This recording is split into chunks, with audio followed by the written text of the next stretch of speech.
प्रिय भक्तों, होली केवल मौज मस्ती और हुड़दंग का त्योहार नहीं है, बल्कि यह रंग चिकित्सा और ऊर्जा विज्ञान का सबसे बड़ा संगम है। जिज्ञासा का विषय यह है कि क्यों हमारे पूर्वज केवल प्राकृतिक रंगों और जड़ी बूटियों से ही होली खेलते थे। रहस्य की पहली परत यह है कि हमारे शरीर के अलग अलग केंद्र, जिन्हें हम चक्र कहते हैं, विशेष रंगों के प्रति संवेदनशील होते हैं। रहस्यमयी बात यह है कि जब होली के दिन कोई आपको लाल रंग लगाता है तो वह अनजाने में ही आपके मूलाधार चक्र को सक्रिय कर देता है, जो साहस और आत्मविश्वास का प्रतीक है। वहीं पीला रंग आपके मणिपुर चक्र को ऊर्जा देता है, जिससे आपकी निर्णय लेने की क्षमता और धन को आकर्षित करने की शक्ति बढ़ती है। यह रंगों का खेल नहीं, बल्कि आपकी आत्मा के शुद्धिकरण की एक प्रक्रिया है। एक और गुप्त राज यह है कि होली के दिन इस्तेमाल होने वाला हरा गुलाल बुध ग्रह का प्रतीक है।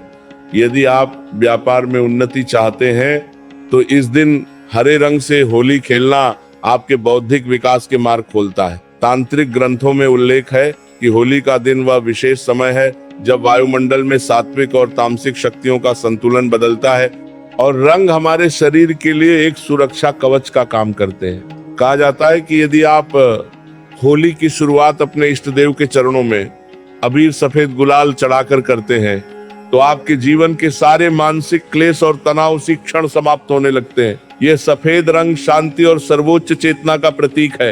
लेकिन क्या आप जानते हैं कि होली के उन 3 रंगों का रहस्य क्या है जिन्हें भूलकर भी नहीं लगाना चाहिए? और क्यों होली खेलने से पहले शरीर पर तेल लगाना केवल त्वचा की सुरक्षा नहीं, बल्कि एक ऊर्जा बंद है? होली के दिन ब्रह्मांड में रंगों का जो महामंथन होता है, उसका सीधा प्रभाव हमारी जन्म कुंडली के ग्रहों पर पड़ता है।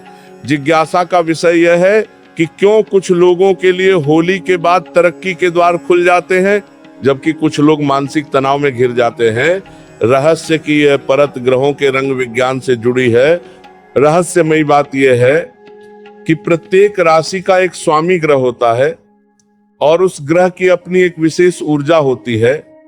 उदाहरण के तौर पर, यदि आपकी राशि मेष या वृश्चिक है तो आपका स्वामी मंगल है। ऐसे में लाल और नारंगी रंगों से होली खेलना आपके भीतर के साहस और पौरुष को जगाता है। लेकिन यदि आप इन राशियों के होकर काले या गहरे नीले रंग का प्रयोग करते हैं तो ये आपके मंगल की ऊर्जा को बाधित कर सकता है। एक और गुप्त राज है वृषभ और तुला राशि वालों के लिए। इनका स्वामी शुक्र है, जिसे ऐश्वर्य और प्रेम का देवता माना गया है। इन जातकों के लिए सफेद, चमकीला या हल्का गुलाबी रंग वरदान के समान है। इन रंगों का प्रयोग आपके जीवन में आकर्षण बताता है और अटके हुए धन की प्राप्ति कराता है। वहीं मिथुन और कन्या राशि वालों को हरे रंग का अधिक प्रयोग करना चाहिए, क्योंकि यह बुध ग्रह को बल देता है और व्यापार में नई ऊंचाइयों तक ले जाता है। कहा जाता है कि धनु और मीन राशि के लोगों को पीले और सुनहरे रंगों से होली खेलनी चाहिए। पीला रंग गुरु बृहस्पति का प्रतीक है, जो ज्ञान और भाग्य का कारक है। इस दिन पीले गुलाल का तिलक माथे पर लगाने से आपकी बुद्धि कुशाग्र होती है और समाज में मान सम्मान बढ़ता है। लेकिन क्या आप जानते हैं कि होली की मस्ती में अक्सर लोग काले और मटमैले रंगों का प्रयोग करते हैं, जो राहु और केतु की नकारात्मकता को आमंत्रित कर सकते हैं? और क्यों होली के दिन सूर्य देव को एक विशेष रंग का जल देना आपके मब्ल को हिमालय जैसा मजबूत बना सकता है? क्या आप जानते हैं कि होली का वह गुलाल जिसे आप महज एक रंग समझते हैं, असल में वह आपके शरीर के 7 चक्रों को जागृत करने वाला एक प्राचीन तांत्रिक अस्त्र है?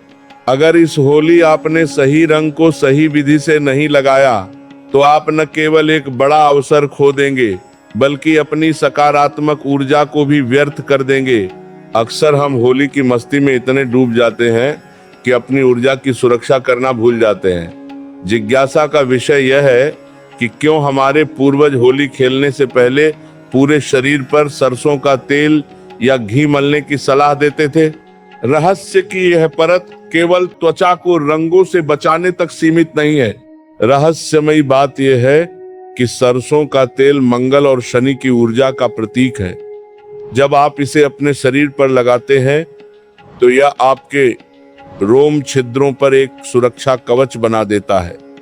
तंत्र शास्त्र के अनुसार होली के दिन जब सैकड़ों लोग आपको स्पर्श करते हैं और रंग लगाते हैं तो उनकी नकारात्मक भावनाएं और ऊर्जाएं भी आप तक पहुंच सकती हैं। ये तेल का लेप एक ऊर्जा बंध की तरह काम करता है जो दूसरों की दूषित तरंगों को आपके भीतर प्रवेश करने से रोकता है। एक और गुप्त राज है नाभि का प्रयोग। होली खेलने निकलने से पहले अपनी नाभि पर थोड़ा सा इत्र या सरसों का तेल लगाना आपके मणिपुर चक्र को संतुलित रखता है। क्योंकि नाभि हमारे शरीर का ऊर्जा केंद्र है, इसलिए इसे सुरक्षित रखना आपको भीड़ के बीच भी मानसिक रूप से शांत और स्थिर बनाए रखता है। कहा जाता है कि इस दिन कान के पीछे और नाखूनों पर तेल लगाना न केवल रंगों को छुड़ाना आसान बनाता है, बल्कि यह आपके संवेदनशील तंत्रिका तंत्र को बाहरी शोर और उग्रता से भी बचाता है। ये छोटी सी तैयारी आपकी शारीरिक और आध्यात्मिक शक्ति को सुरक्षित रखने का प्राचीन विज्ञान है। लेकिन क्या आप जानते हैं कि होली के दिन दोपहर के समय कुछ विशेष स्थानों पर जाना वर्जित क्यों माना गया है और क्यों इस दिन पितरों के नाम का एक सूखा रंग हवा में उछाला जाता है? होली के दिन जब उत्सव अपने चरम पर होता है तब आकाश मंडल में एक विशेष प्रकार का ऊर्जा परिवर्तन घटित होता है। जिज्ञासा का विषय यह है कि क्यों हमारे शास्त्रों में होली की दोपहर को बहुत ही संवेदनशील माना गया है। रहस्य की ये परत उस समय से जुड़ी है जब सूर्य ठीक हमारे सिर के ऊपर होता है और पृथ्वी की छाया सबसे छोटी होती है। रहस्यमयी बात यह है कि तंत्र शास्त्र के अनुसार होली की दोपहर के समय नकारात्मक शक्तियां और भटकती आत्माएं अत्यंत सक्रिय होती हैं। इसीलिए प्राचीन काल से यह परंपरा है कि दोपहर के समय किसी सुनसान चौराहे, शमशान या घने पेड़ों के नीचे नहीं जाना चाहिए। कहा जाता है कि इस समय वायुमंडल में तरंगें बहुत उग्र होती हैं, जो कमजोर आत्मबल वाले व्यक्तियों पर मानसिक प्रभाव डाल सकती हैं। एक और गुप्त राज है पितरों के लिए गुलाल। अक्सर लोग केवल जीवित लोगों के साथ होली खेलते हैं, लेकिन परंपरा यह है कि होली खेलने से पहले आकाश की ओर मुड़कर सफेद अबीर या गुलाल के 3 दाने हवा में उछालने चाहिए। यह दृश्य ऊर्जाओं और हमारे पूर्वजों के प्रति सम्मान प्रकट करने की एक गुप्त विधि है। मान्यता है कि ऐसा करने से पितृ प्रसन्न होते हैं और वे आपके उत्सव में सुरक्षा कवच बनकर खड़े हो जाते हैं। कहा जाता है कि यदि आप दोपहर के समय अपने घर के मुख्य द्वार पर थोड़ा सा अबीर और जल छिड़कते हैं तो घर के भीतर की नकारात्मकता बाहर निकल जाती है और सुख समृद्धि के लिए मार्ग खुल जाता है। यह क्रिया आपके घर की ऊर्जा को शुद्ध करने का एक सरल और अचूक उपाय है। परंतु क्या आप जानते हैं कि होली के दिन भोजन और पेय पदार्थ का वह कौन सा रहस्य है जिसे नजरअंदाज करने पर आपका स्वास्थ्य और भाग्य दोनों प्रभावित हो सकते हैं? और क्यों इस दिन ठंडाई का सेवन केवल स्वाद के लिए नहीं किया जाता? होली के उत्सव में जितना महत्व रंगों का है, उतना ही गहरा रहस्य इस दिन के विशेष व्यंजनों और पेय पदार्थों में छिपा है। जिज्ञासा का विषय यह है कि क्यों होली पर ठंडाई और गुझिया जैसे भारी पकवान ही सबसे ज्यादा पसंद किए जाते हैं। रहस्य की यह परत आयुर्वेद के उस प्राचीन ज्ञान से जुड़ी है जो बदलते मौसम के साथ हमारे शरीर को तालमेल बिठाने में मदद करती है। रहस्यमयी बात यह है कि होली वसंत ऋतु में आती है, जब सर्दियों की विदाई और गर्मियों की शुरुआत होती है। इस समय शरीर में कफ और पित्त का असंतुलन बढ़ जाता है। ठंडाई में उपयोग होने वाले तत्व जैसे सौंफ, काली मिर्च, खसखस, इलायची और केसर केवल स्वाद के लिए नहीं होते। ये सामग्रियां एक पाचक और शीतलक की तरह काम करती हैं, जो रंगों की उग्रता और सूर्य की बढ़ती गर्मी से हमारे मस्तिष्क और पेट की रक्षा करती हैं। एक और गुप्त राज है गुजिया का। मैदे और खोए से बनी गुजिया में मेवे और घी का भरपूर उपयोग होता है। प्राचीन काल में इसे बलवर्धक माना जाता था ताकि रंगों के खेल में खर्च हुई ऊर्जा की भरपाई तुरंत हो सके। यह मिठाई केवल जीभ का स्वाद नहीं बल्कि खुशियों के साझा आदान प्रदान का प्रतीक है, जो रिश्तों में मिठास घोलने का काम करती है। कहा जाता है कि होली के दिन कांजी वड़ा पीने की भी एक गुप्त परंपरा है। कांजी में राई का प्रयोग होता है, जो पेट के संक्रमण को रोकने वाली सबसे शक्तिशाली औषधि है। चूंकि इस दिन लोग धूल और रंगों के संपर्क में आते हैं, इसीलिए कांजी का सेवन शरीर के भीतर से शुद्धिकरण करने का काम करता है। परंतु क्या आप जानते हैं कि होली के दिन शाम के समय जब लोग एक दूसरे के गले मिलते हैं तब ऊर्जा का वह कौन सा अद्भुत मिलन होता है? और क्यों इस दिन पुराने झगड़ों को भूलना केवल एक नैतिक कार्य नहीं बल्कि एक हृदय शुद्धि की साधना है? होली के दिन जब रंगों का खेल समाप्त होता है और शाम की बेला आती है तब शुरू होता है होली मिलन का सबसे महत्वपूर्ण चरण। जिज्ञासा का विषय यह है कि क्यों इस दिन गले मिलने की परंपरा पर इतना जोर दिया गया है। रहस्य की यह परत हमारी प्राणिक ऊर्जा और हृदय चक्र से जुड़ी है। रहस्यमयी बात यह है कि जब हम किसी से गले मिलते हैं तो हमारे शरीर के ऊर्जा केंद्रों का आपस में संपर्क होता है। विशेषकर अनाहत चक्र हृदय केंद्र का मिलन होने से शरीर में ऑक्सीटोसिन नामक हार्मोन का स्राव बढ़ता है जो तनाव को कम करता है और प्रेम की भावना जगाता है। तंत्र शास्त्र के अनुसार होली की शाम को किया गया ये आलिंगन पिछले 1 साल की कड़वाहट और मानसिक ग्रंथियों को खोलने का काम करता है। एक और गुप्त राज है पैरों को छूने की परंपरा।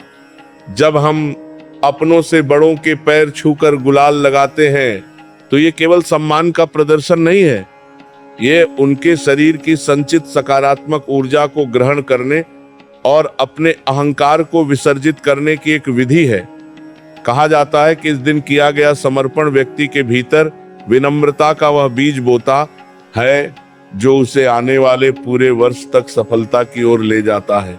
कहा जाता है कि होली की शाम को केसरिया तिलक लगाना आज्ञा चक्र को शांत करता है। दिन भर की भागदौड़ और रंगों के शोर के बाद यह तिलक मस्तिष्क को शीतलता प्रदान करता है और व्यक्ति को एक नई आत्मिक शांति का अनुभव कराता है। यह वह समय है जब शत्रु भी मित्र बन जाते हैं क्योंकि रंगों ने बाहरी अंतर को मिटा दिया होता है। परंतु क्या आप जानते हैं कि होली की इस रात को अगली सुबह के लिए सुरक्षित रखने का वह कौन सा गुप्त तरीका है और क्यों इस दिन के बाद रंगों को उतारने की भी एक विशेष विधि बताई गई है? होली खेलने के बाद जब रंगों को शरीर से उतारने का समय आता है तो यह केवल सफाई की प्रक्रिया नहीं बल्कि एक ऊर्जा विसर्जन है। जिज्ञासा का विषय यह है कि क्यों हमारे शास्त्रों में रंगों को रगड़कर छुड़ाने के बजाय उबटन के प्रयोग पर बल दिया गया है। रहस्य की यह परत शरीर के सुरक्षा घेरे को पुनः स्थापित करने से जुड़ी है। रहस्यमयी बात यह है कि दिन भर रंगों और रसायनों के संपर्क में रहने से हमारे शरीर की विद्युत चुंबकीय शक्ति थोड़ी अस्थिर हो जाती है। यदि हम साबुन या कठोर रसायनों से तुरंत स्नान करते हैं तो त्वचा के छिद्र खुल जाते हैं और नकारात्मकता भीतर प्रवेश कर सकती है। इसके विपरीत बेसन, दही और नींबू का उबटन एक प्राकृतिक शोषक की तरह काम करता है। यह न केवल रंगों को खींचकर बाहर निकालता है बल्कि त्वचा की खोई हुई चमक और रक्षात्मक परत को भी वापस ले आता है। एक और गुप्त राज है स्नान का जल। स्नान के जल में यदि आप थोड़ा सा गुलाब जल या नीम के पत्ते डालते हैं तो यह आपके सूक्ष्म शरीर को शुद्ध कर देता है। कहा जाता है कि होली के बाद किया गया ये स्नान आपको उन तमाम बाहरी ऊर्जाओं से मुक्त कर देता है जो भीड़ भाड़ के दौरान आप पर चिपक गई थी। ये स्नान केवल शरीर को साफ नहीं करता बल्कि आपकी मानसिक थकान को भी जड़ से मिटा देता है। कहा जाता है कि स्नान के पश्चात धूप या अगरबत्ती का धुआं पूरे शरीर पर लेने से बचे हुए दोष भी समाप्त हो जाते हैं। इसके बाद साफ और हल्के रंग के वस्त्र धारण करना आपकी ऊर्जा को स्थिर करने में मदद करता है। यह प्रक्रिया आपको उत्सव के उत्तेजना भरे माहौल से वापस शांति की स्थिति में ले आती है। परंतु क्या आप जानते हैं कि होली के ठीक अगले दिन, जिसे धुलेंडी की अगली सुबह कहा जाता है, उस समय की गई एक छोटी सी पूजा आपके साल भर के भाग्य को कैसे प्रभावित करती है? और क्यों इस दिन की राख का एक अंतिम प्रयोग अभी भी बाकी है? होली के उत्सव की इस यात्रा का अंतिम चरण वह समय है जब गुलाल की धूल शांत हो जाती है और मन एक नई चेतना के साथ जागता है। जिज्ञासा का विषय यह है कि क्यों होली के अगले दिन का सूर्योदय इतना महत्वपूर्ण माना गया है। रहस्य की यह अंतिम परत ऊर्जा के संचय से जुड़ी है। रहस्यमयी बात यह है कि होली के अगले दिन की सुबह को संवत्सर फल की प्राप्ति का समय कहा जाता है। तांत्रिक ग्रंथों के अनुसार उत्सव के दौरान जो सकारात्मक ऊर्जा आपने संचित की है उसे अपने भीतर स्थायी रूप से रोकने के लिए इस सुबह सूर्यदेव को तांबे के पात्र से जल अर्पित करना अनिवार्य है। इस जल में यदि आप एक चुटकी लाल गुलाल मिलाते हैं तो ये आपके आत्मविश्वास और मान सम्मान को सूर्य जैसी चमक प्रदान करता है। एक और गुप्त राज है होलिका की पवित्र राख का अंतिम प्रयोग। यदि आपने दहन की रात राख संग्रह की थी तो उस राख को आज के दिन अपने घर की तिजोरी या धन स्थान पर छिड़के। माना जाता है कि यह क्रिया आपके धन के मार्ग में आने वाली नजर और बाधाओं को सदा के लिए समाप्त कर देती है। यह राख केवल अवशेष नहीं बल्कि बुराई पर अच्छाई की विजय का वह साक्ष्य है जो आपके घर की रक्षा करता है। कहा जाता है कि इस अंतिम दिन किसी मंदिर में जाकर अन्न का दान करना आपकी होली की साधना को पूर्ण बनाता है। जैसे रंगों ने भेदभाव मिटा दिया वैसे ही आपका दान समाज के प्रति आपके जुड़ाव को मजबूत करता है। यह वह समय है जब आप स्वयं से यह संकल्प लेते हैं कि आने वाले पूरे वर्ष आप अपने भीतर के प्रहलाद यानी विश्वास को जीवित रखेंगे। प्रिय भक्तों, होली का यह विज्ञान हमें यही सिखाता है कि जीवन विविध रंगों का मेल है। यदि हम इन रहस्यों और सावधानियों का पालन करते हैं तो यह त्योहार का केवल एक दिन का उत्सव नहीं बल्कि पूरे वर्ष के लिए सौभाग्य का द्वार बन जाता है। प्रभु की असीम कृपा आप पर बनी रहे और आपका जीवन भक्ति के रंगों से सदा सराबोर रहे। जय श्री कृष्ण। मंगलमय होली।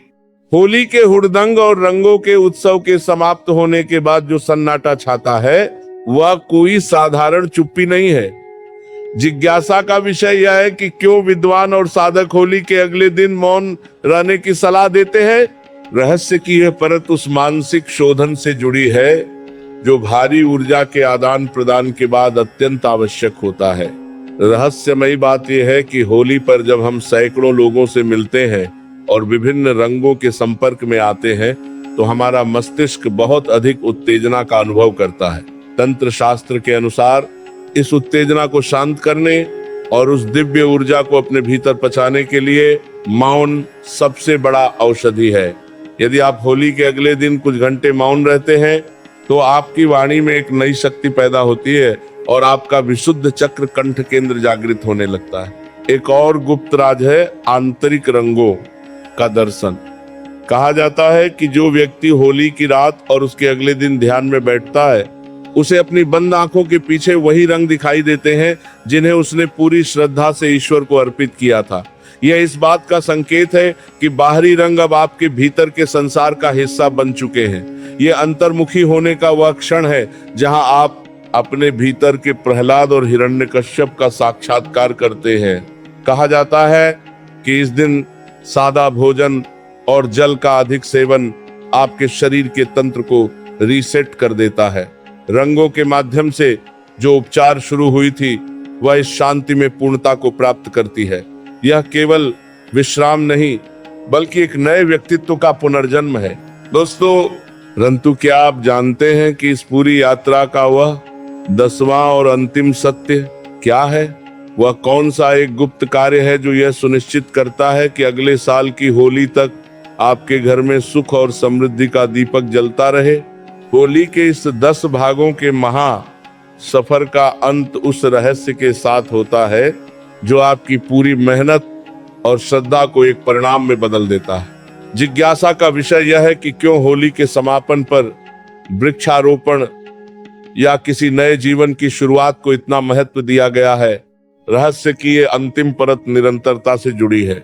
रहस्यमयी बात यह है कि होली की अग्नि में हमने जो पुराना जलाया और रंगों से जो नया उत्साह पाया उसे स्थिर करने के लिए एक जीवित माध्यम की आवश्यकता होती है। शास्त्रों के अनुसार यदि आप होली के अगले दिन अपने घर या किसी बगीचे में एक तुलसी या बिलपत्र का पौधा लगाते हैं तो वह पौधा आपकी उस दिन की सकारात्मक ऊर्जा को अपने भीतर सोख लेता है। जैसे जैसे वह पौधा बढ़ता है आपके घर की बरकत और खुशियां भी उसी गति से बढ़ती जाती हैं। यह एक जीवित यंत्र की तरह काम करता है। एक और गुप्त राज है आभार का दान। इस श्रृंखला का सबसे बड़ा सत्य यही है कि उत्सव वही सफल है जो दूसरों के चेहरे पर मुस्कान लाए। होली के समापन पर किसी ऐसे व्यक्ति को मिष्ठान या वस्त्र भेंट करें जिससे आपकी बोलचाल बंद थी। ये क्षमादान आपके हृदय के उस द्वार को खोल देता है जहां से महालक्ष्मी का प्रवेश होता है। तंत्र शास्त्र कहता है कि जहां द्वेष समाप्त होता है वहीं से दैवीय कृपा शुरू होती है। कहा जाता है कि इस अंतिम दिन अपने इष्ट देव के सामने बैठकर यह संकल्प लेना कि मैं इस वर्ष अपने भीतर की बुराई को रंगों की तरह धो दूंगा और अच्छाई को खुशबू की तरह फैलाऊंगा। आपकी आत्मा को बलवान बनाता है।